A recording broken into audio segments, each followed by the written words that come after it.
Assalamualaikum warahmatullahi wabarakatuh. Perkenalkan, nama saya Salvi Agustin dengan NIM 6423574. Di sini saya akan menjelaskan analisis proyek pembukaan gerai kopi lokal kita menggunakan Critical Path Method atau CPM. Pertama adalah latar belakang. Pembukaan gerai baru sebelum musim liburan memerlukan perencanaan jadwal yang tepat agar target pembukaan tercapai sesuai waktu. Selanjutnya, bab rumusan masalah. Di sini ada beberapa rumusan masalah. Yang pertama, penyusunan network diagram. Yang kedua, perhitungan IS, IF, LS, LF, dan slack. Yang ketiga, jalur kritis. Yang keempat, risiko proyek. Yang kelima, percepatan proyek. Dan yang keenam, rekomendasi manajerial. Selanjutnya ada data aktivitas proyek. Yang pertama ada A, studi kelayakan berjumlah 4. Yang kedua B, perizinan berjumlah 6. Yang ketiga C, desain interior berjumlah 5. Yang keempat D, renovasi berjumlah 10. Yang kelima E, pengadaan berjumlah 6. Yang keenam F, rekrutmen berjumlah 5. Yang ketujuh G, pelatihan berjumlah 4. Yang kedelapan H, uji coba berjumlah 3. Selanjutnya di sini saya menampilkan network diagram proyek pembukaan gerai kopi lokal kita. Keterangannya, yang flowchart merah aktivitas kritis, sedangkan flowchart biru aktivitas non kritis.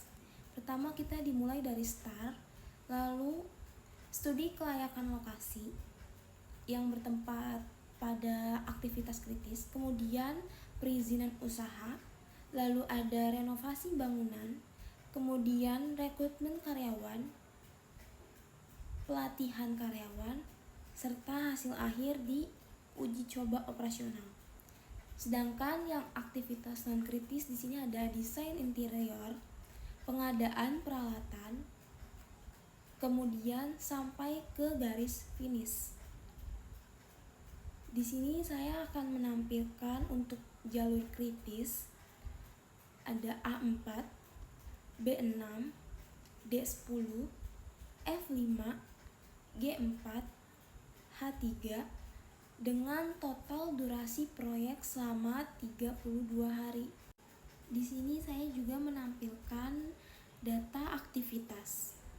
Yang pertama ada aktivitas A, durasi 4 hari, pendahulunya tidak ada. Yang kedua aktivitas B, durasi 6 hari, pendahulu A. Yang ketiga ada aktivitas C, durasi 5 hari, pendahulunya A. Yang keempat ada aktivitas D, durasi 10 hari, pendahulunya B dan C. Yang kelima ada aktivitas E, durasinya 6 hari, pendahulunya C. Yang keenam ada aktivitas F, durasinya 5 hari, pendahulunya D. Yang ketujuh ada aktivitas G, durasinya 4 hari, pendahulunya F. Dan yang terakhir ada aktivitas H, durasi 3 hari, pendahulunya E dan G. Di sini juga ada catatan, yaitu keterlambatan pada aktivitas kritis A, B, D, F, G, H akan menyebabkan keterlambatan penyelesaian proyek secara keseluruhan. Selanjutnya ada perhitungan IS dan IF, forward pass.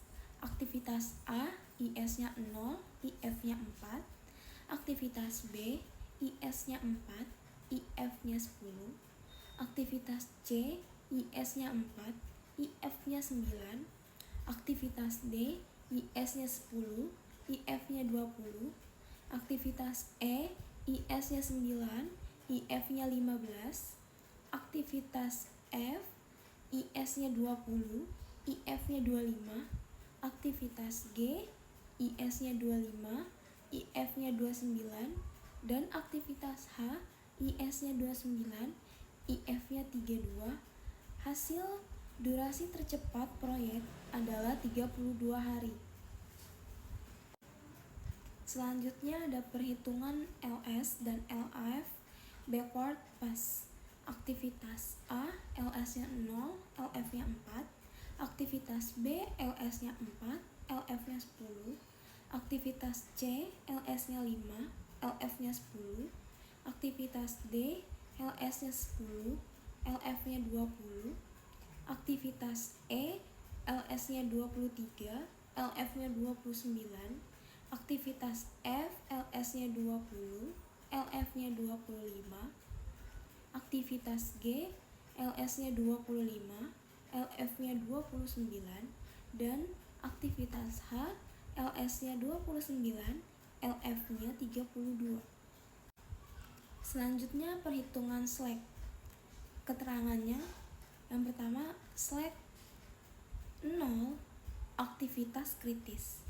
Dan jika slack kurang dari 0 adalah aktivitas non-kritis. Aktivitas yang A, slacknya 0, aktivitas B, slacknya 0, aktivitas C, slacknya 1, aktivitas D, slacknya 0, aktivitas E, slacknya 14, aktivitas F, slacknya 0, aktivitas G, slacknya 0, dan aktivitas H, slacknya 0. Selanjutnya ada jalur kritis dan durasi proyek. Jalur kritis ada A, ada jalur B, jalur D, jalur F, jalur G, dan terakhir jalur H. Total durasi 4 ditambah 6 ditambah 10 ditambah 5 ditambah 4 ditambah 3 dengan hasil akhir adalah 32 hari. Aktivitas kritis yang pertama ada A, yang kedua B, yang ketiga D, yang keempat F, yang kelima G, dan yang terakhir H. Selanjutnya ada analisis risiko proyek. Yang pertama ada keterlambatan perizinan, yaitu poinnya menunda renovasi. Yang kedua menunda pembukaan gerai. Selanjutnya yang kedua ada keterlambatan renovasi. Poinnya yang pertama menunda F, G, dan H. Poin kedua menambah biaya proyek. Selanjutnya yang ketiga keterlambatan rekrutmen atau pelatihan F dan G. Poinnya yang pertama kesiapan operasional tertunda. Yang keempat keterlambatan pengadaan. Poinnya yang pertama memiliki slack 14 hari, yang kedua risiko rendah dibanding aktivitas kritis. Selanjutnya strategi percepatan proyek. Target baru 32 hari ke 29 hari. Strateginya ada crashing. Poin pertama menambah tenaga kerja, kedua menambah shift kerja, ketiga menambah kapasitas kontraktor. Selanjutnya ada fast tracking. Poin pertama menjalankan pekerjaan secara paralel. Yang kedua mempercepat koordinasi aktivitas. Aktivitas yang paling layak dipercepat D. Renovasi bangunan, karena memiliki durasi terpanjang pada jalur kritis. Kemudian ada rekomendasi. Yang pertama, fokus pada pengendalian jalur kritis. Yang kedua, monitoring harian aktivitas kritis. Yang ketiga, tetapkan milestone dan PIC. Yang keempat, memanfaatkan slack aktivitas non-kritis. Yang kelima, lakukan studi crash cost sebelum percepatan. Yang keenam, siapkan tenaga kerja dan pemasok alternatif. Terakhir ada kesimpulan. Yang pertama, total durasi proyek normal adalah 32 hari. Kedua, jalur kritis adalah A, B, D, F, G, dan H. Ketiga, aktivitas C memiliki slack 1 hari. Keempat, aktivitas E memiliki slack 14 hari. Kelima, resiko terbesar berasal dari aktivitas jalur kritis. Keenam, untuk mencapai target 29 hari, percepatan harus difokuskan pada aktivitas kritis, terutama renovasi bangunan. Demikian penjelasan dari saya mengenai analisis proyek pembukaan gerai kopi lokal kita menggunakan critical path method. Kurang lebihnya mohon maaf. Wassalamualaikum warahmatullahi